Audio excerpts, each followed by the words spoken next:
So, I gotta really wonder why on earth Mr. Dutton is wading into the culture war pools.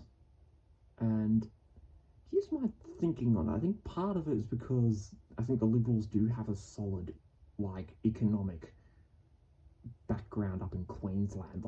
They do perform very strongly electorally in Queensland. But I think part of it too, I gotta wonder if this is Mr. Dutton's way of trying to bring back those disaffected ex-Liberal voters who kind of went, look, the Liberals kind of suck, I'm going to go to, say, United Australia or One Nation.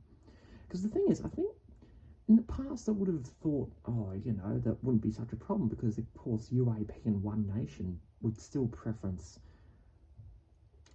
the Liberals over Labor, and majority of those votes, yeah, but I think the risk is that some of those votes end up preferencing Labor instead of Liberals. Not a lot, but just enough to make a difference in some seats.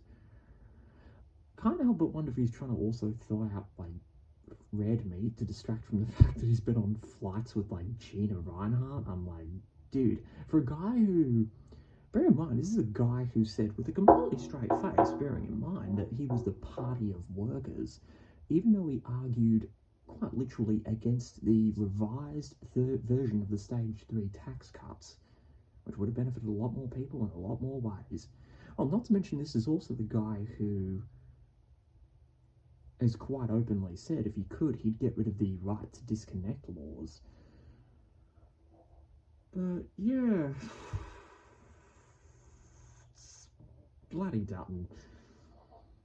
Yeah, I feel like this is kind of his way of trying to get those voters back, but this might not necessarily do him any favours in the teal seats, especially among folks who economically might lean Liberal, but socially they kind of lean more Greens, hence the teal thing. Again, not sure who Dutton's trying to convince here, but he's not necessarily going to win that much more extra seats up in Queensland. And granted, I don't think anybody's ever forgotten his comments about, was it Somali, Sudanese, or both? Something about, oh, you can't go out at night. Yeah, this one's full of dog whistles, not gonna lie. Well, it is interesting how, they're all about free speech, but yeah, they'll sue you for an insult. Bloody hell, Dutton.